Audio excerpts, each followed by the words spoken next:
Finally, it happened. Ukrainians crossed the Dnipro river, landed on the other side of Kherson region, and it looks like that these are the very first steps of the upcoming ultimate Ukrainian southern counteroffensive. The battle for Kherson is estimated to begin within the next several weeks, and according to American Pentagon, Ukrainians brought approximately 837 tanks to make their attacks successful. But more about all of this in just a couple of minutes. What's up, investors? It's the Russian dude. And let's get straight to the point and see some most recent footage, beginning with some extremely ridiculous cringe material. And long story short, recently the Russian propaganda released these cartoons how soldiers should behave in the special military operation zone. And yes, you heard me right. These are the cartoons, which usually target kids. So I don't know about you, but I think there was another country in the middle of 20th century which was trying to brainwash kids as well to do their wartime efforts. And all of us will already know how it ended. But that's okay. Right, now let's get back to a little bit more serious news infused with still Russian propaganda. According to the press secretary of Russia, Dmitry Peskov, this time the victory parade in Moscow on May 9th will happen. But it is pretty much questionable whether the aerial part of the parade will take place or not. In addition to that, Dmitry Peskov, who was making his speech on this very hallucinogenic floor, maybe just to make it easier to hypnotize the audience, he said that this is ridiculous. Putin never had any doubles, triples or quadruples. But well, as you can see from this comparison image, we can take a look at Putin during one of his most recent addresses to the nation and the Federal Assembly versus allegedly Putin who went to Mariupol. And there are quite some interesting things. Without a doubt, we can see some different shapes of ears, nose and mouth. So what do you think? Does Putin use a double? And if you think he does, can you please like this video and subscribe to my channel, because so far this has been one of the best ways for me to track your opinion, guys. You can also follow my second channel, The Russian Dude Clips, where I post under 1-minute summaries every single day. The link will be down below. Right, and now let's talk about pretty promising situation in the east of Ukraine, and then we will cover some very intriguing events in the south. But first of all, let's make a quick stop in Russia. And so recently, very close to Moscow, a local resident was able to find this allegedly Ukrainian drone called UJ-22 Airborne.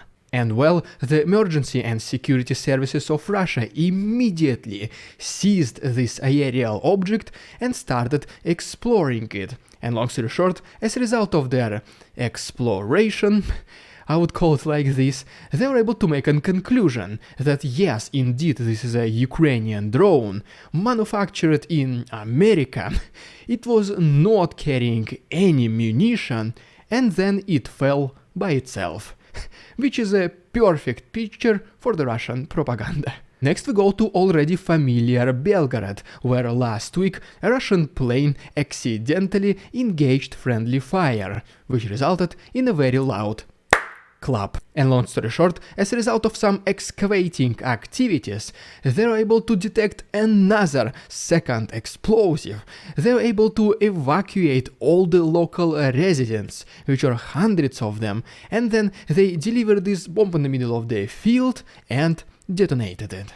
Now let's get back to Ukraine. Recently there was some loud noises heard in Kharkov, and the question is, could this be the revenge of Russians for attacking their own city of Belgorod? Next we go to the east of Ukraine, where according to the report by the Institute for the Study of War, Russians did not conduct any offensive activities along Kupiansk-Svatove-Kreminna front line, but instead they started erecting defense fortifications in Luhansk region.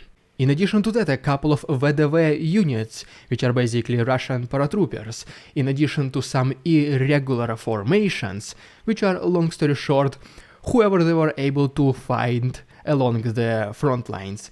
They attempted something to the south of this area, but they were completely unsuccessful as well. Ukrainians were able to push Russians further away from Belohirivka, as you can see from this map, but then a little bit to the south of this area, Russians advanced a little bit closer to Spirne. And as we go to Bakhmut, this is how the situation inside this city has been changing for the last couple of days, and as you can see, Russians were able to advance a little bit closer to the city center from the area of Khromove. Next we have this video from the inside of Bakhmut, and the drone footage basically shows the current condition of this city, which is obviously completely destroyed. But fortunately, thanks to Ukrainian artillery fire, they were able to destroy a Russian electronic warfare equipment to the north of Klishivka. Then we have some claims from pro-Russian Western journalists who are hundreds or even thousands of kilometers away from Bakhmut, and they're saying that Ukrainians already retreat from this city and they have abandoned their last Western positions. But on the other hand, according to Ukrainian soldiers who are currently fighting inside Bakhmut, they say that Bakhmut still stands, and in addition to properly defending Russian attacks, Ukrainians are also able to perform small counteroffensive, and as a result of one of such raids, they're able to regain the control over one of the roads which leads away from Bakhmut. And I mean, yeah, sure, Russians right now are prioritizing capturing Bakhmut, specifically before Ukrainian counteroffensive officially starts, so that Russians can claim some kind of victory before completely devastating effects take place. And as always, they try to capture Bakhmut by sending as many soldiers as they can find,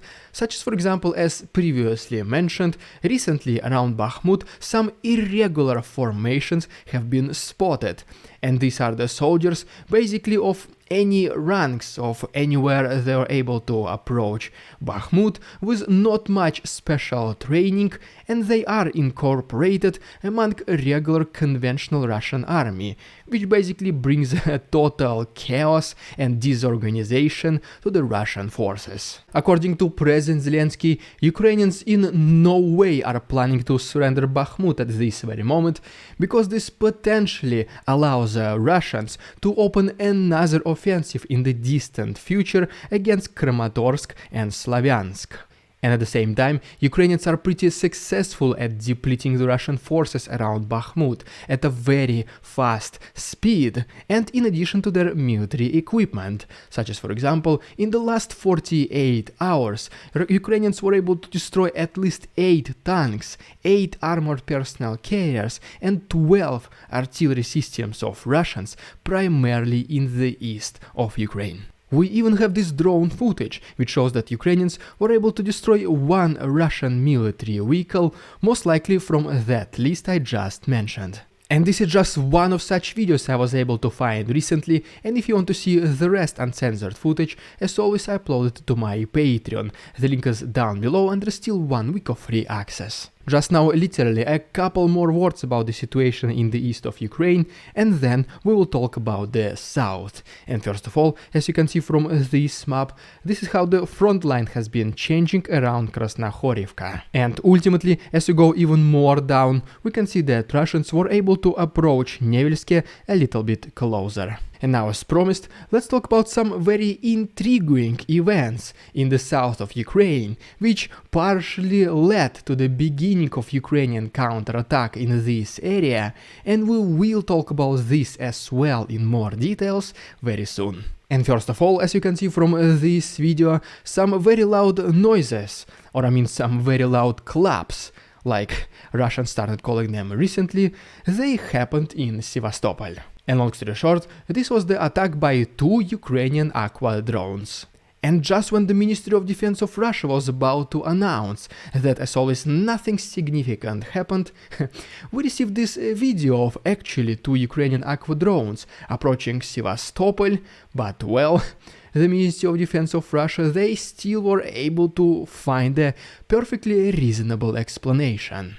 And what they said is that one of such aqua drones was easily intercepted, and the second one, most likely seeing how his comrade perished into this battle, he detonated by itself. And basically, yes, the summary of this statement by the Ministry of Defense is that nothing was attacked, no one was injured, and Ukrainians completely failed. But I mean, if Ukrainians, according to them, failed so miserably, why would the very next day they increase the security of Crimean Peninsula so much, as you can see from this picture? This is very intriguing.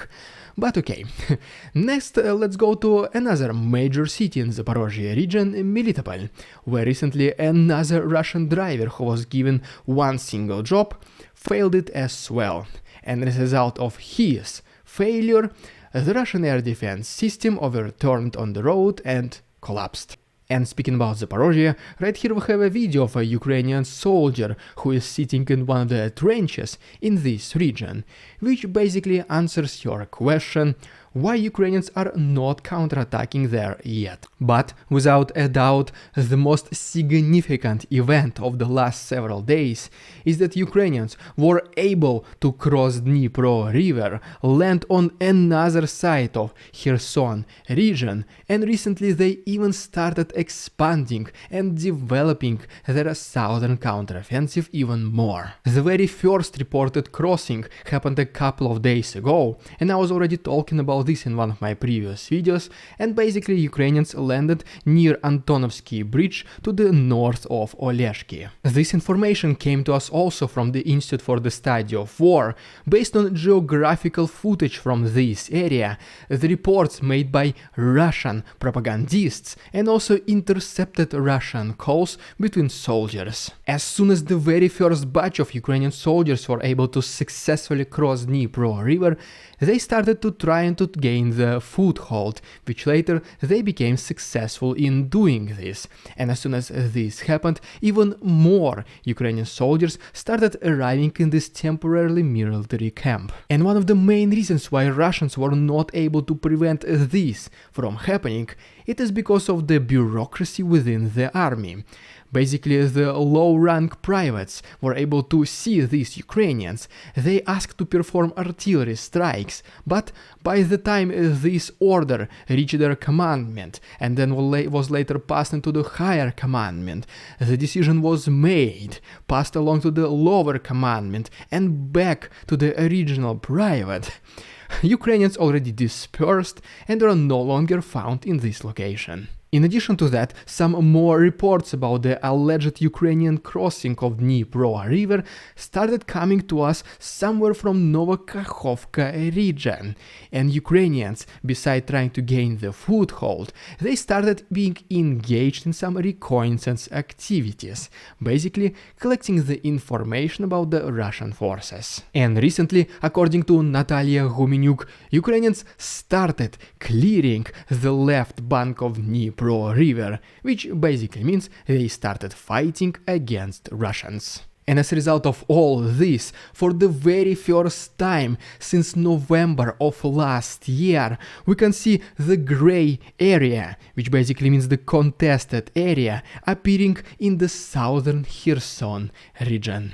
Recently, Russians obviously started to try and protect themselves, and one of the first things they did is to increase the intensity of artillery fire, but Ukrainians are no longer that concentrated, and that is why this artillery is no longer that effective.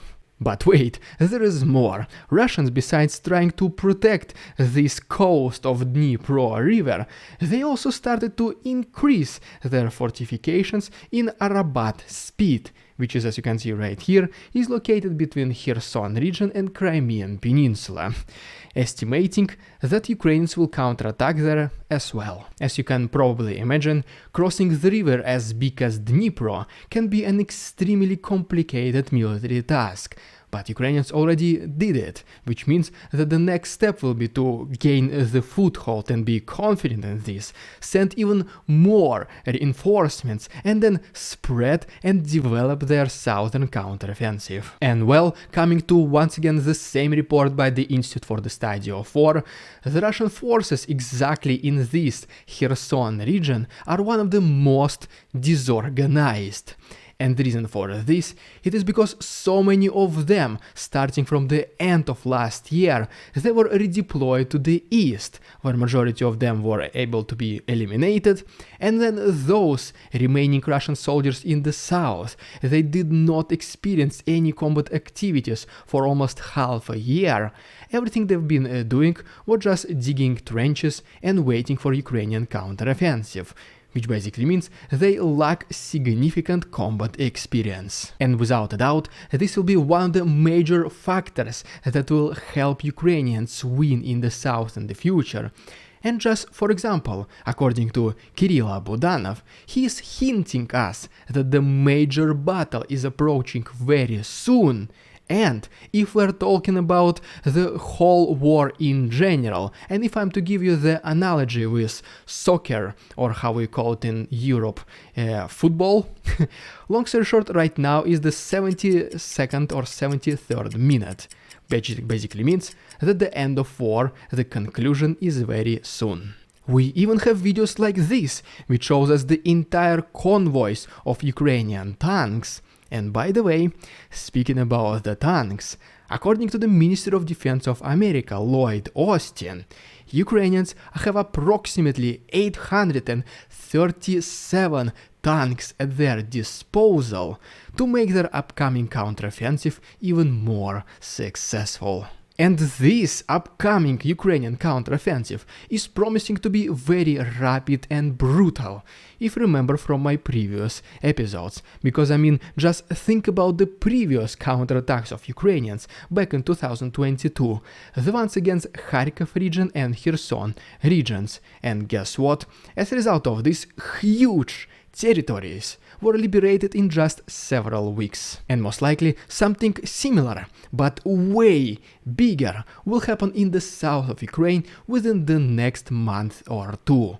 And if you don't want to miss it, because it's going to be very quick, just please consider subscribing to my channel. It only takes one click. The best way to support my work is through my Patreon, where you can unlock hundreds of uncensored footage every single week. You can also get exclusive channel badges by becoming my channel member, or just use a PayPal link. Everything can be found to the right and down below. Thank you so much for your attention, товарищи, and see you tomorrow.